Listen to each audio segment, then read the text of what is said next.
when all this started, and I think it was the same with you, I regarded myself as a classic British liberal, essentially. Yeah. But I've come to understand something over the last 8 years that I didn't understand in the beginning, as certainly not as well anyways, is that liberal individualism only works when the collective is so well established that you can take it for granted. Yes. So as long as the self-evident truths remain self-evident, then you can have something like a liberal individualism. So it's basically, as long as the conservatives are holding the door from the barbarians, then the liberals can be liberal. Exactly that. And that's how a functional society should work, in essence. Well, in the story of the Hobbit and the Lord of the Rings, so the Shire is full of, well, let's call them liberals. Yeah. Right. Yeah.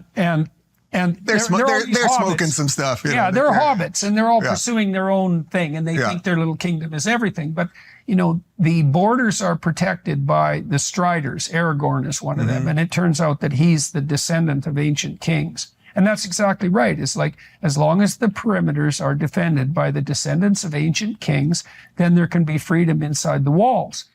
All right. Well, there's a lot to be said about this. I mean, I don't think that's so much to ask. I mean, all we have to do is round up the descendant of ancient kings to get them to defend our borders from barbarians. Yeah, I mean, I think that and we can have liberal pluralism. I think that's a reasonable expectation. Yeah. Okay. So we take, I know I've seen, I know there are some Habsburg descendants who will pop up every once in a while on Twitter. I've seen those guys there. We can, so we round them up and we draft them into the Border Patrol. And then, the Night's Watch, the rest of us call it a day, smoke some hobbit weed, eat some mushrooms, that's definitely join some polycules. I was like, have I even said that word out loud? Polycules. Polycules,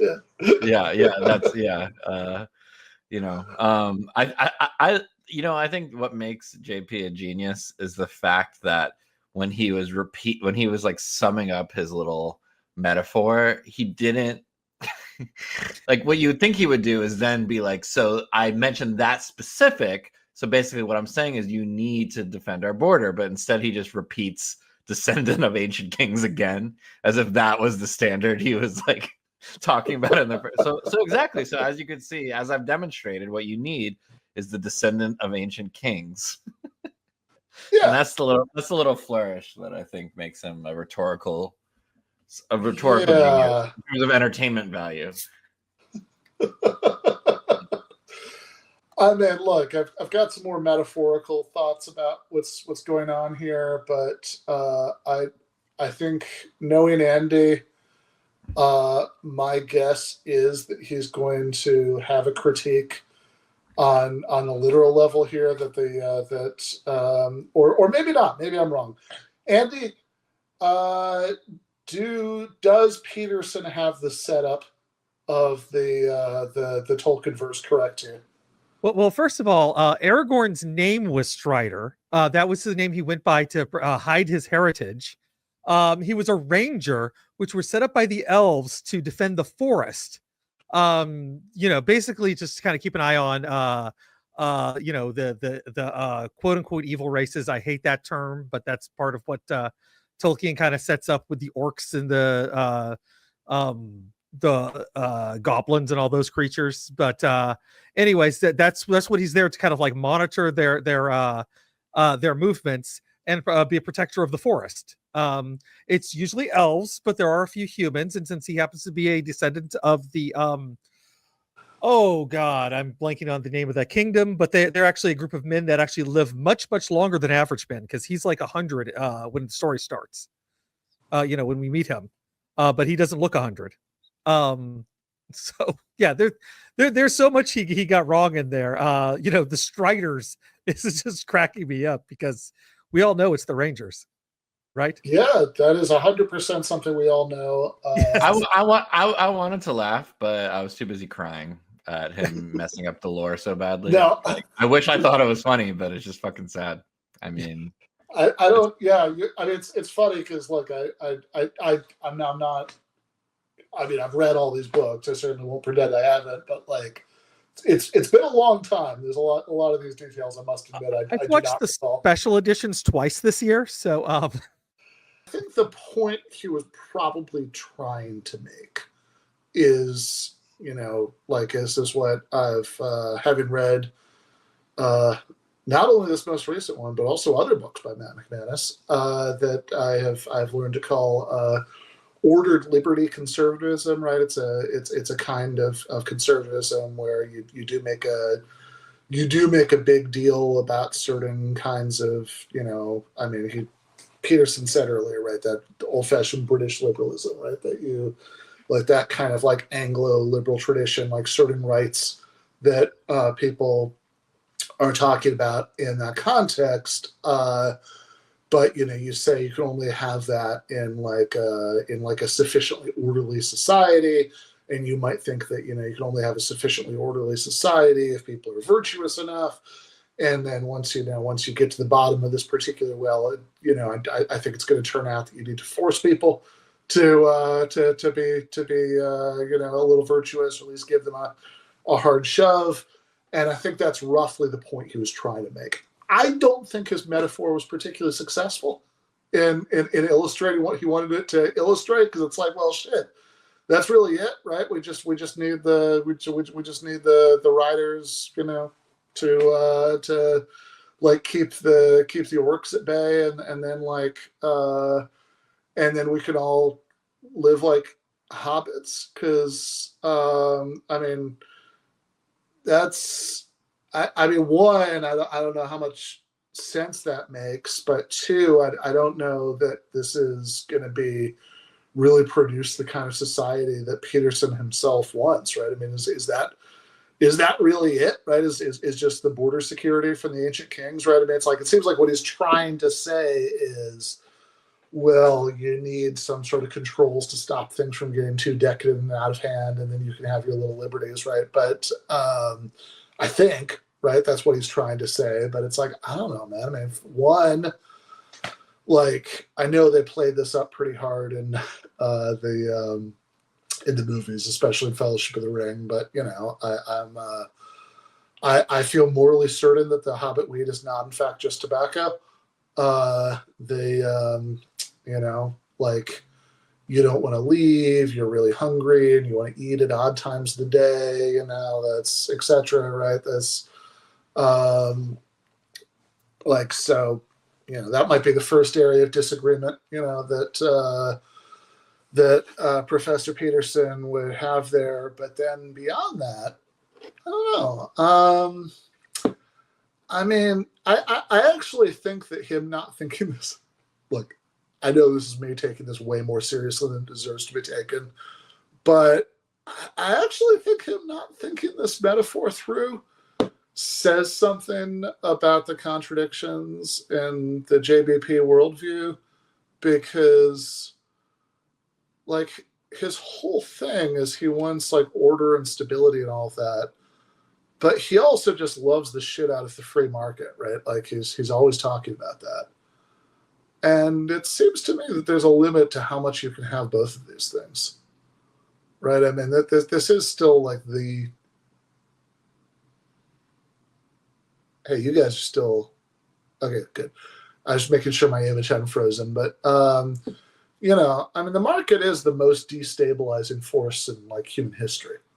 Right. And I don't really think he's started to think that through. Right. I mean, he wants like all of the sort of things that he wants to blame on, feminism and postmodern neo-Marxism and the college kids with their pronouns and all of that stuff. It's like, I don't know. I mean, a lot of what he's talking about is just kind of social atomization.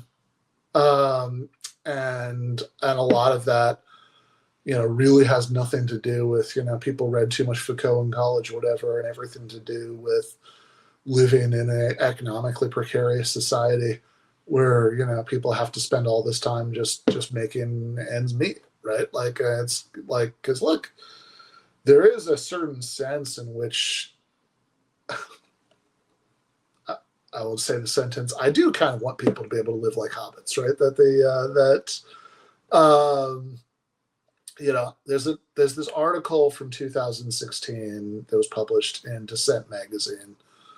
I would do a screen share, but that's beyond my capacity right now from the iPad that I'm using while I'm waiting for the computer to come back from the Apple Store. But by Jedediah Purdy, called 11 Theses for the Bernie Sanders Generation. And I remember, one of the theses, he's like, it was just this kind of attempt to capture in this magazine-y kind of format, like why, the kids were excited about Bernie and about what he represented and that sort of, more social democratic vision of what America could be. And, I remember one of the theses was like, it's okay to want stability. Right, and reliability in your life, right? Like not everything has to be a hustle, right? You don't have to, not everything has to be like proving your mettle in constant competition and proving how amazingly flexible you are, right? It is actually okay to want stability and reliability in your life, and and then look, you can kind of do with that what you want, right? I mean, if you want to, if you want to, have a traditional family life or strive towards certain forms of greatness or whatever, fine, right? But like, if you basically want to like sit around and smoke hobbit weed and eat second breakfast, then that's okay too. I'm going well beyond what Purdy says in the essay, trying to relate these two things, right? But it doesn't. I don't think we need I don't think we need a task force of ancient king descendants patrolling the border so people can live like this. I think we just need like good union protections and better labor laws and like a nice expansive welfare state, so people aren't worried about falling into destitution all the time. And in case anybody was wondering, I looked it up. Jordan Peterson says he's been smoking weed since he was 12, which, makes me wonder what he was doing in 1974. Like listening to like Carl Perkins and just smoking a fatty bowl. If he's been smoking weed since he was 12, that might explain some things too. Yeah, to quote the first movie, you've been smoking too much hobbit weed. And so, I've been criticized. The more public books I've written have been criticized for, what would you say, making a case out of the self-evident. But we are at a point where the self-evident is no longer self-evident and needs to be explained and defended. And that's actually, what would you say, that's what's turned me into a conservative to the degree that I am a conservative. It's like, well, all these things that are self-evident have to be restated and also explained. Right. You wouldn't have had to have written 12 rules for life had the system been operating properly. Right. That's the point. You would think in the year 2000, when you wrote it, 2017, 16, whatever it was, that had the world actually been operating as it should have with all the advancements of humanity, it would not be necessary to say things that are just, why would you pet a cat when you walk by it? Well, there's a reason. There's actually a reason. You remember wait, I'll tell you a funny story in a sec. But okay, Douglas, before the line on this about the walls that Douglas has that I love. Sure. I'm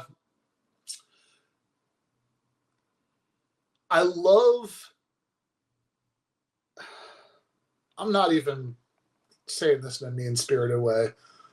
I just like aesthetically, like it's funny. I just love how stupid this man is. That the rule, like in trying to be like, damn it, if we didn't have all this liberal decadence and the traditional order hadn't broken down, you wouldn't have to say these things. And it's like the one he picks to illustrate that is if you see a stray cat in the streets, pet it. It's like, that's, Yeah, no, all that goddamn decadent liberalism. People aren't petting cats enough. Yeah, you would think people would know that, but it's just Yeah, people you forgot. think people would know to pet the cats, but you know, if you take a survey of my cats, though, because they didn't have fathers. That's why, right? You know, you need strong fathers to teach you to pet the stray cats. It's like, you know, the traditional, you know, patriarchal wisdom of our society. It's like, this is honestly, out of all 12, that might be the single rule that like least well illustrates his point. I mean, I did take a survey of my cats, and they're not being petted enough. So I think Jordan Peterson may be onto something. But that's based on 2 cats. So do with that as you will. It's kind of anecdotal, yeah. Yeah. All right, let's see. Well, I love this. And he said this years ago, was that one day the barbarians will be at the gate and we'll be debating what gender pronouns to call them. Mm-hmm. And I think that's what happened to the liberals. Mm-hmm. They saw the chaos, and instead of confronting it as the conservatives, and we can do the conservative version of this where their weak spots are too, obviously. Mm-hmm.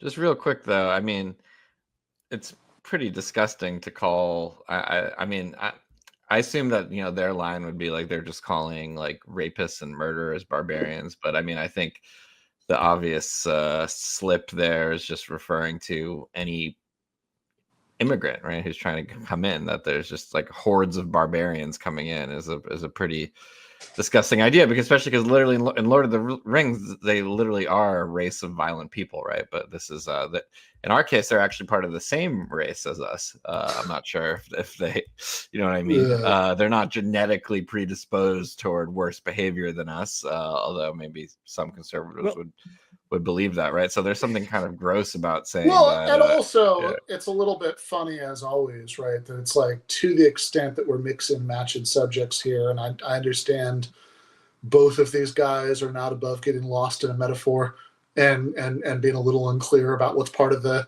metaphor and like which things they think are literally true. But like, I mean, to the extent that we are talking about immigration from Mexico, it's like, all right, well, you know, you like all the things you're complaining about, that, you know, the traditional, you know, order has broken down, and, you know, it's like, hey, you know, if what you care about is, you know, family and religion and, you know, social conservatism, where all those things are actually, from your perspective, in better shape than they are here in Mexico.